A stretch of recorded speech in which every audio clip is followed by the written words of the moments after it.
Okay, so we're just going to do a 10-minute vast goal setting.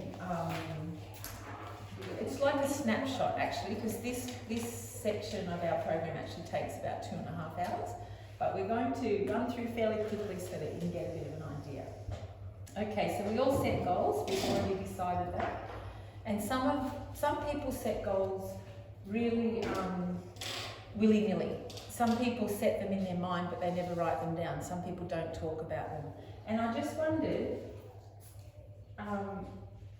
this is a great little slide that talks about what goals will help us to increase. But why wouldn't we set goals? If you know people who don't set goals, what do you think are the 3 biggest reasons people wouldn't set a goal? Or wouldn't enter into a self-development program, or wouldn't try and change anything in their life? What are the 3 things? Assume they're going to fail. Yes, fear of failure. Lack of motivation. Yeah. It's sort of the unknown as well, like, and they also get wrapped up in their own little business as well. So they think what they're going, what they're doing is really fantastic, and they've got the idea in their head, and because it's not written down or diarised or anything like that, they're just trying to go out of their own head. So it's not, there's no structure there. So. Yeah, that's right. But I think they have got the structure there. Yeah. And there's one more, and it's probably goes with both of those things, and it's lack of confidence. A lot of people really suffer from lack of confidence. And the vast goal setting model in particular, any model will do, but I think the vast goal setting model helps to build confidence and self-esteem. It really helps with motivation because you've already written it out, so you've got a plan. The possibility is already there in your head and you're going to work towards it. And it gives you, instead of the fear of failure, it gives you the ability or the confidence to thrive, permission to thrive. So if I could tell you anything today, permission to thrive. Don't worry about COVID, because do you know what? Sometimes when we set goals, already we have a purpose in mind. And I'm not talking about pie in the sky goals. I'm talking about really specific, realistic goals that we set, but the things that we see in our mind's eye. So the V in our vast goals is for vivify, visualize and verbalize. So I just thought it'd be good if we could think today about something that happened or a goal that you set that you achieved. So maybe it was something, and I've had this happen to me, where I just one day I was sitting in the middle of the ocean. I was sitting above the Great Barrier Reef, and I thought, oh my God, this was on my bucket list. And I've got my 4 little kids then swimming around me, snorkeling underneath me, and I was thinking this was on my bucket. I saw this in my mind's eye. I always wanted to be here. So sometimes there's things like that. And as I tell a story like that, perhaps it vivifies something for you, where you think, yeah, I always wanted that. Christine, I think you've got one like that. Maybe Transformational Institute, is that for you? Yeah. I've been a trainer for about 20 years, and I've always thought that if I could have an RTO, what I'd do, how I run it differently to the ones I've worked for. Yeah.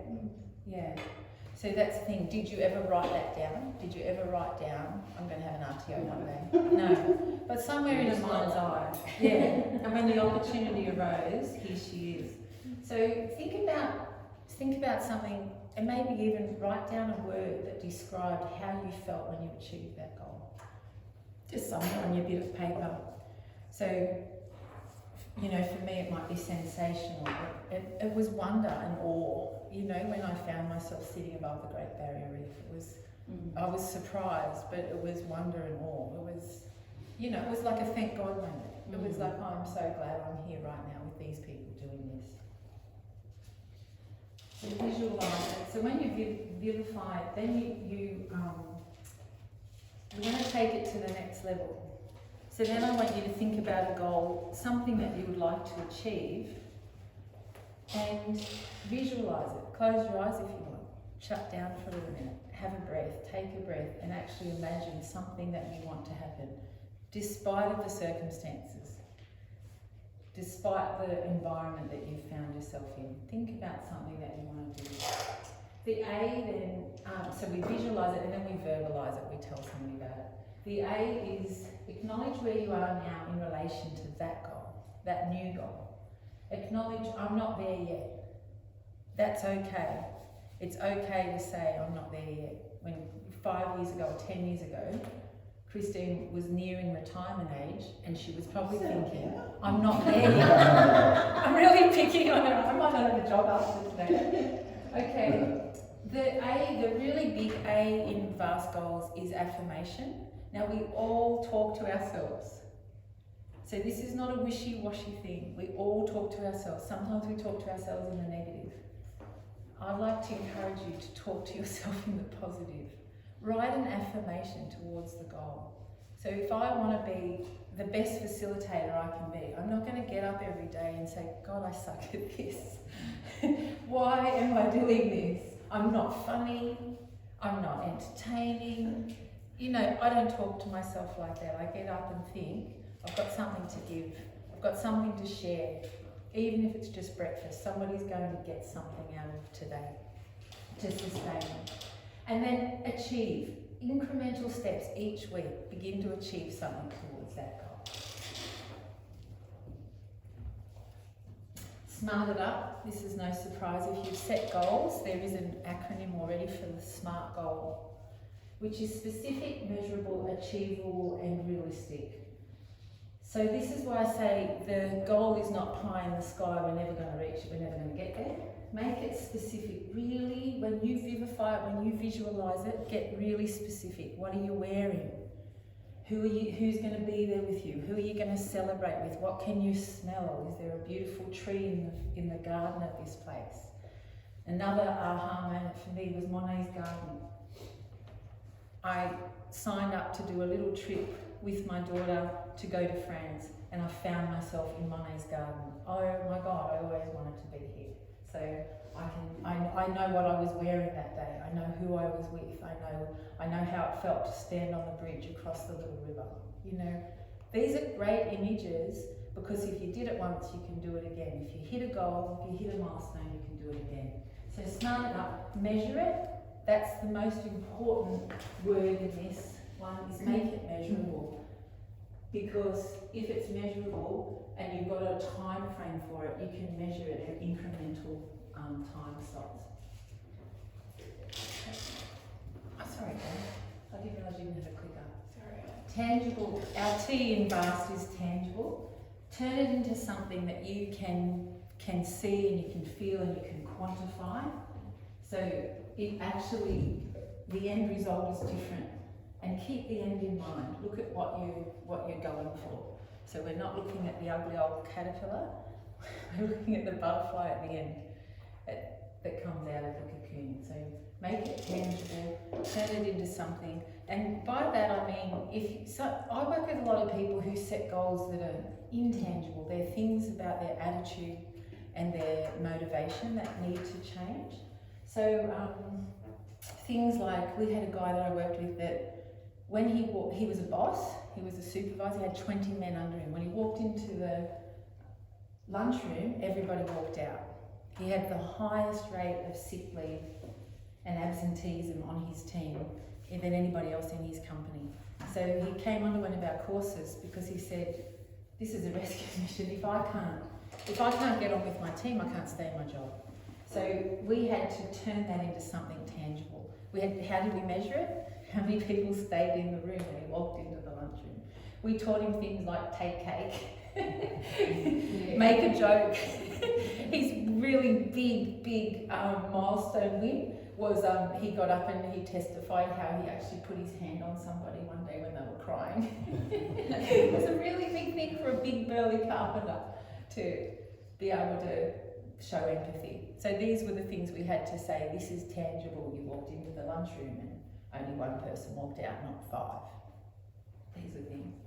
Okay, so that's our little exercise that we've got to do is on, if you turn over onto the very back of your worksheet. Okay, and I'm going to ask some really big questions. What would you do if you knew you couldn't fail? Anything. What would you do if you knew you couldn't fail?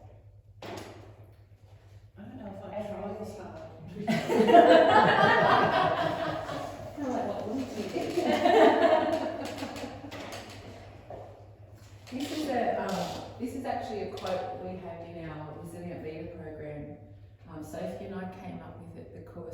program is fundamentally an attitudinal behavioural change program. If you've got something that you know that is either a personality trait or an attitude that you've had for a really long time and you just can't shake it, like low confidence, low self-esteem, I think I'm always right, you know, but I know I can't be. So if you have any of these things, this is a really great program.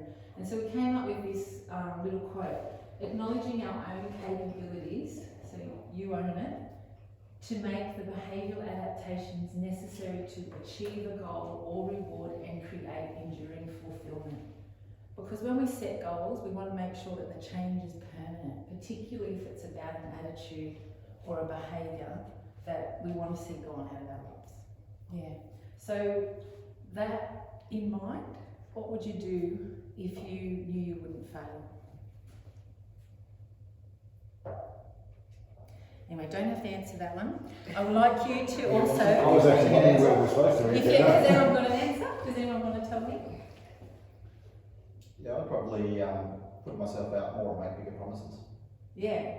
Yeah. Through marketing and saying things that I want to say but maybe hold back. Yes. Yeah. Yeah. I know you well enough to know that's absolutely what you would do if you couldn't fail. Anyone else? Soph, what would you do if you knew you couldn't fail? You know, I resonate with what Steve said. I think that's really good. Yeah, I think if we just probably had more confidence and more assurance, we'd sort of step out and, offer that. Yeah. What about you, Tony? Oh, look, it's you just got to back yourself at the end of the day. So you've just got to sort of try and visualise where you want to be and how you want that end result to look like, and then you just have everything, put all the parameters in place to achieve that. And that would be, you know, like additional people, salespeople, etc. And like in our business, for example, larger premises and factories and that. So yeah, you wouldn't worry about that. You would just go and do it. Go in. Yeah. Salespeople on the road, like as in for the pest control side and all that sort of stuff, and can be for the restoration side as well. So, So you would grow. You would 100%. grow your business, Yes. 100%. Swing for the fences. Yeah. Grow the boundaries. What about you, Trish? I think I've backed myself a little bit more, because at the moment I don't have the confidence. I mean, I have in other people's businesses, not my own. And I think I just back myself a little bit more and just put myself out there. Yeah. Very good. Very good. Gabby, you got something you'd do if you couldn't fail? Yeah, start my own event company. Yeah, you would in the middle of COVID. Let's get all of the experience. Oh, very good.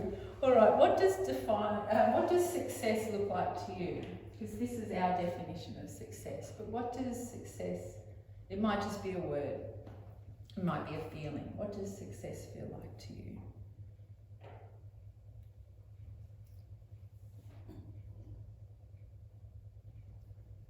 For me, it's fulfilled people around me. Yeah. That if, I know it's going well if everyone's happy and, fulfilled and, everyone enjoys all the success as well. Yeah. That's a very holistic view, isn't it, of success? That's beautiful. I think for me it would be proud, I would be proud of the work that I do. Yeah. And proud of, proud of the income that comes from that. Mostly just proud of what I've achieved. Yeah. And Tony, you mentioned visualization before as well. Sorry, because if you have a definition of success, you go for it. But I'm just harping back a little bit because affirmations are really good, especially with what we're saying in the room. Does anybody in the room have an affirmation that they say every day? Or once a week? Or when you're down? Help me God. I have done this. Fallen by the wayside. Yeah. What is it? That's too long. I have to read it. Oh, okay. There's lots of things, but one thing is, and it's a description of the type of service that I'm providing and the business and what it was at the time. I haven't got word for word, but at the end it says that makes me proud. Yeah. And that's the bit that always hits me because it's to do that to a degree that makes me proud. Yeah. And that's the key thing. Yeah, and we all have a different word for that. My word for proud is accomplished. I love to feel accomplished, like I've accomplished something. It wasn't a waste of time. Yeah, my affirmation that I say, I think I stole it and paraphrased it from Charles Wesley, but it's to help as many people as I can, with as much as I can, as often as I can. So it's a little bit like Christine's actually, because the result of that, well, the people around me will be satisfied as well. And there'll be a sense of community if we adopt something like that. Yeah. But we were in a networking group once, Trish, and I think that question was asked, and there was about 40 people in the room, and this little tiny lady said, I have one. It's not very big. I am enough. This tiny little voice. And it was just really powerful, because she just was sitting in the back of this room and she said, I am enough. So it doesn't have to be long, it just has to be enough, doesn't it? Has to get us over the line, build our confidence. Okay, so when we talked earlier about what is it that you really wanted to happen and you did it, did you think of a word of how that made you feel? Because our next question is, how did that make you feel? Like, I really wanted to become a florist, so I didn't do that until I was 46. So I was a little bit late, but I really wanted it, and I felt really fulfilled that I had done that. Yeah, so you could write that word down there. Okay, and then thinking about it now, take a bit of time here. When you did something great and you know what it was that you did, like Trish became a florist, Christine obtained her own RTO. When you did it, what were you wearing? Tasting, smelling, seeing, hearing. This is a little strategy that we use to find then that same resource that helped you to empower yourself, to finish that certificate, get that degree, get that qualification, start that event company. When you visualise your next goal, you can use that same resource, that same part of you to drive the motivation to the next goal. Yeah? And then I just thought it was really significant when I looked at it, because I'm really passionate about 90-day goals and also project management.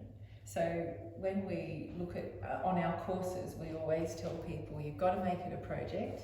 You probably have to be the project manager, and give yourself 90 days. Even if your goal is really vast and really big, what can you achieve? What part of it can you achieve in 90 days? So from today, the very first day of October, to the 24th of December is 90 days. Who knew? Amazing, isn't that amazing? So what would you do if you couldn't fail? What would you really want to achieve before Christmas? So you could use this little work paper to write down a 90-day goal. Who's going to be the project manager? Yep, you. And I've put my, I think my email is on here somewhere. If it's not, just ring the Institute. If you need accountability buddy, I'll be your gal.